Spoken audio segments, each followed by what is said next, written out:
Satyabhama Institute of Science and Technology, Chennai. Satyabhama Institute of Science and Technology, Chennai. நான் அரசு பொறுப்பேற்று முதலில் கவனித்த துறை மட்டுமல்ல,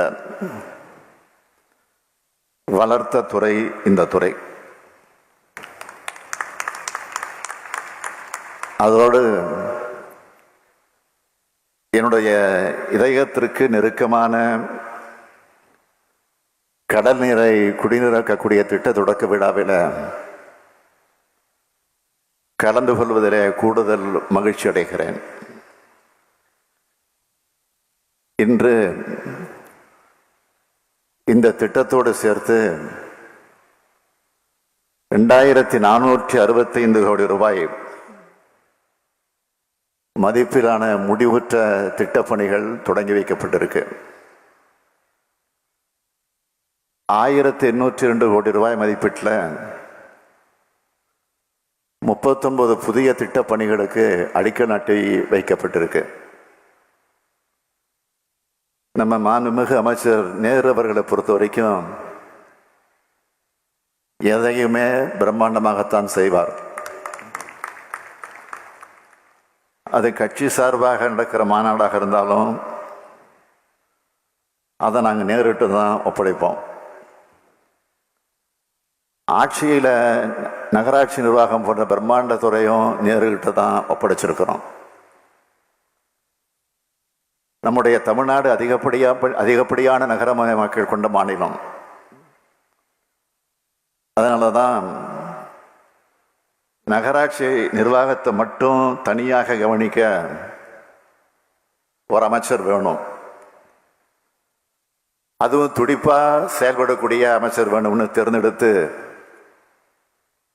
அமைச்சர் நேரு அவர்களிடம் நான் அதை ஒப்படைச்சேன். நாம் ஆட்சியை பொறுப்பேற்றுக்கிட்ட பிறகு மாநகராட்சிகள் மற்றும் நகராட்சிகளில் நடைபெற்றிருக்கக்கூடிய பணிகளை நான் பட்டியல் போட்டால் இன்று ஒரு நாள் போதாது. அமைச்சர் கே நேரு அவர்கள் அவர் மாதிரியே அவர் கூட இருக்கக்கூடிய அதிகாரிகளையும் முடுக்கிவிட்டு தமிழ்நாட்டோட உள்கட்டமைப்பை பிரமிப்பு ஊட்டக்கூடிய வகையில் மாற்றிக்கிட்டு இருக்கிறார். நகர்ப்புற மக்களோட அவசிய தேவையான கல்வி, மருத்துவம், குடிநீர், சாலைகள் போன்றவற்றை முறையா சரியா நம்முடைய அரசு வழங்கி கொண்டிருக்கிறது. நகராட்சி நிர்வாகம் மற்றும் குடிநீர் வழங்கல் துறை மிக மிக சிறப்பாக செயல்பட்டு கொண்டிருக்கிறது. நீரின்றி அமையாது உலகு. இதைவிட குடிநீரோட தேவையை யாராலும் விலக்கி சொல்லிட முடியாது. அதனாலதான் கடுமையான நிதி நெருக்கடி காலத்திலையும் 100 கோடி ரூபாயிலான குடிநீர் திட்டங்களை நாம் தீட்டி வழங்கி வரோம். 2006, 2011 கழக ஆட்சியில் நான் உள்ளாட்சித்துறை அமைச்சராக இருந்தேன். மீஞ்சூர்ல கடல்நீரை குடிநீராக்கக்கூடிய நிலையம் அமைக்க 2007 நான் தான் அடிக்கல் நாட்டினேன். அதற்கு பிறகு 2010 முத்தமிழறிஞர் தலைவர் கலைஞர் அவர்கள் அதை திறந்து வைத்தார்கள். இந்த நிலையத்திலிருந்து கிடைக்கிற குடிநீர் மூலம் வட சென்னையில் சுமார் 10 லட்சம் மக்கள் பயன்பெற்று வராங்க. இதை தொடர்ந்து நெம்மேலியில் கடல்நீரை குடிநீராக்கக்கூடிய திட்டத்துக்கு 2010 நான் தான் அடிக்கல் நாட்டினேன். இந்த நிலையத்தின் மூலமா தென் சென்னையில் வசிக்கிற சுமார் 9 லட்சம் மக்கள் பயன்பெற்று வராங்க. அதனாலதான் பேரூர்ல இருந்து இது மாதிரியான நிலையம் அமைக்க நடவடிக்கை எடுக்கப்பட்டது. கடந்த ஆண்டு 21ஆம் நாள் அந்த நிலையத்துக்கு நான் தான் அடிக்கல் நாட்டினேன். அந்த நிலையம் தெற்கு ஆசியாவிலே மிகப்பெரிய நிலையமாக அமையவிருக்கு. இந்த நிலையத்தை அமைக்கிற பணிகள் நிர்ணயிக்கப்பட்ட கால அளவுக்குள் மக்கள் பயன்பாட்டிற்கு நிச்சயமா உறுதியா கொண்டு வரப்படும். நாள் ஒன்றுக்கு 150 மில்லியன் லிட்டர் உற்பத்தி திறன் கொண்ட கடல் நீரை குடிநீராக்க குடிநிலையம் இன்னைக்கு நாட்டு மக்களோட பயன்பாட்டுக்காக திறந்து வைக்கப்பட்டிருக்கு. இந்த நிலையத்திலிருந்து பெறப்படுகிற குடிநீர் மூலம் தென் சென்னை பகுதிகளான வேளச்சேரி, ஆலந்தூர், புனித தோமையர்மலை, மேடவாக்கம், கோவிலம்பாக்கம், நன்மங்கலம், கீழ்கட்டளை, மூவரசம்பேட்டை, சோழிங்கநல்லூர், உள்ளகரம், புழுதிவாக்கம், மடிப்பாக்கம், தாம்பரம் மாநகராட்சிக்குட்பட்ட பல்லாவரம் மற்றும் OMR ரோடில் இருக்கக்கூடிய ஐடி நிறுவன பகுதிகளில் வசிக்கிற சுமார் 9 லட்சம் மக்கள் பயனடைவாங்க. சென்னை பெருநகர குடிநீர் வழங்கல் மற்றும் கழிவு நீரகற்று வாரியத்தோட சார்பில் முடிவுற்ற பணிகளையும் திறந்து வச்சிருக்கேன். நகராட்சி நிர்வாக இயக்கத்தோட சார்பில் மாநகராட்சி மற்றும் நகராட்சி பகுதிகளில் அமைக்கப்பட்டிருக்கக்கூடிய 172 கோடி ரூபாய் மதிப்பிலான 52 திட்டப்பணிகளையும் திறந்து வச்சிருக்கிறேன். இதே மாதிரி சென்னை மாநகராட்சிக்குட்பட்ட பகுதிகளில் நடைபெற்று முடிஞ்சிருக்கக்கூடிய 70 கோடி ரூபாய் மதிப்பிலான பணிகளும் விரைந்து முடிக்கப்பட்டு மக்கள் பயன்பாட்டுக்கு ஒப்படைக்கப்பட்டிருக்கு. பேரூராட்சிகள் இயக்கத்தை எடுத்துக்கிட்டா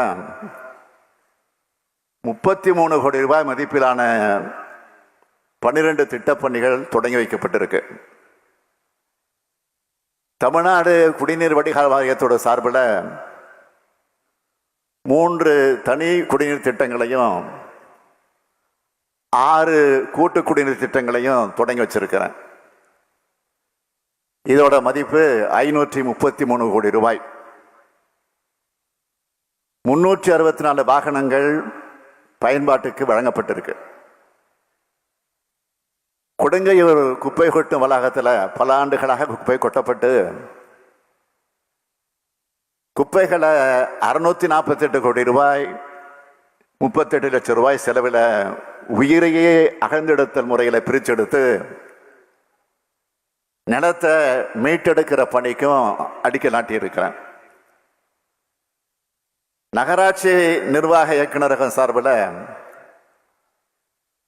813 கோடி ரூபாய் மதிப்பிலான 23 பணிகளுக்கும் பேரூராட்சி இயக்குநரகம் சார்பில் 238 கோடி ரூபாய் மதிப்பிலான பணிகளுக்கும் அடிக்கல் நாட்டியிருக்கேன்.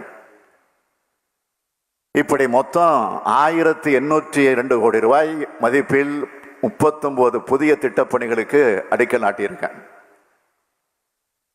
இவையெல்லாம் திட்டமிடப்பட்ட காலத்துக்கு முன்னாடியே திறக்கப்படும்.